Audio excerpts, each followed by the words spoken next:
कल हमने पढ़ा पेरियोडिक टेबल। क्या पढ़ा? Periodic table, modern periodic table यानी मेंडलीव का आवर्त सारणी। इसमें हमने आपका एस ब्लॉक भी हो गया था, पी ब्लॉक भी हो गया, डी ब्लॉक भी हो गया। कल जो आपका जो बोर्ड का जो पेपर था प्री बोर्ड का, उसमें आ रखा था कि जो लेंथेनॉइड्स और एक्टिनॉइड्स में difference between lanthanoid series and actinoid series. तो डिफरेंस बिटवीन मैंने आपको बहुत अच्छे तरीके से बताया कि लेंथेनॉइड्स में क्या अंतर हो, एक्टिनॉइड्स में क्या अंतर है।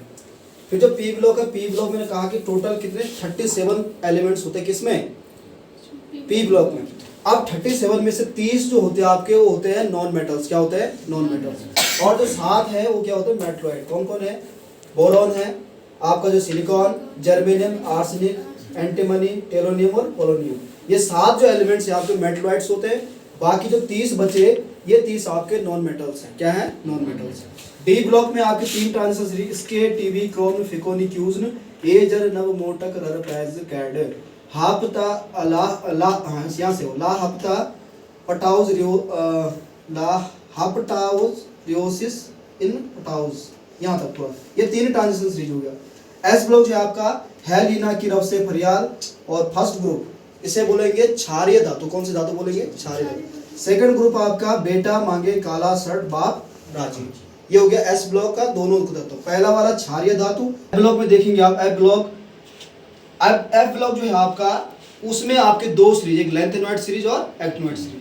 लेंथेनॉइड जो होते हैं, लेंथेनॉइड एक बार दोबारा सुन, लेंथेनॉइड जो होता है एटॉमिक नंबर 57 होता है आपका लेंथेनम का। किसका होता है? लेंथेनम। लेंथेनम का नाम होने के कारण उसके बाद एटॉमिक नंबर जो आपका 58 है, सीजियम से लेकर आपका लुटेशियम यानी कि आपका जो 71 तक के जो तत्व हैं, इनके physical and chemical properties same होने के कारण इसको एक पैक्ट या एक ग्रुप में रखा गया जिसे लेंथेनॉइड सीरीज कहा गया, ये लेंथेनॉइड श्रेणी के तत्व कहा गया। ठीक इसी प्रकार से एक्टिनम आपका 89 होता है। आपको 89 जो तत्व है वो है एक्टिनम का। किसका है? एक्टिनम। एक्टिनम के बाद जो 90 वाला तत्व है उसका नाम है थोरियम। क्या है? थोरियम।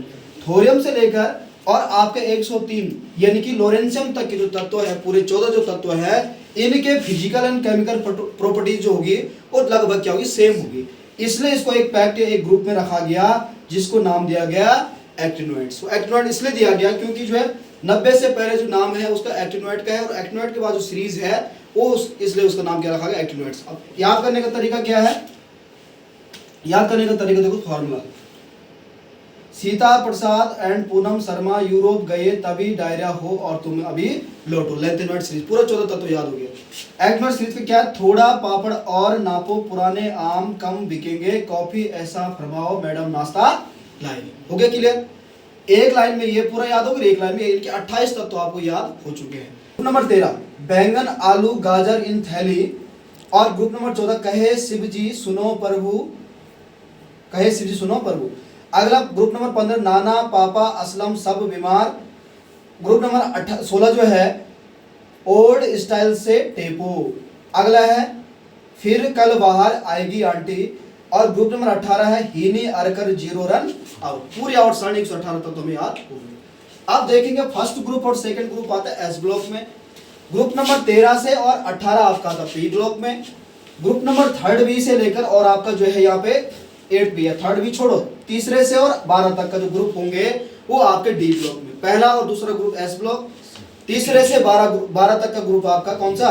D block. और 13 से 18 आपका पी ब्लॉक। उसके बाद जो आपकी जो 2 सीरीज नीचे बन रखी है, पहले सीरीज को लेंथेनॉइड्स, दूसरे सीरीज को एक्टिनॉइड्स। पूरे आवर्त सारणी को 4 block S block, P block और डी ब्लॉक में बांटा गया। इतना हमने पढ़ा था। वैलेंसी में ना आपका ऑक्सीडेशन। अब बैलेंसी में कल आपको बहुत बार बोला, बैलेंसी क्या होता है? देखिए कि अब बैलेंसी जो अब बैलेंसी का जो मतलब होता है, कोई एटम है, जैसे फॉर एग्जांपल मैं कार्बन देख दूं, क्या देखता हूं? कार्बन। ये कार्बन है। कार्बन के बैलेंस सेल में आपके 4 इलेक्ट्रॉन होते हैं। कितने होते हैं? 4। ये 4 इलेक्ट्रॉन, ये इसकी बैलेंसी कहला गया। बैलेंसी का मतलब क्या होता है?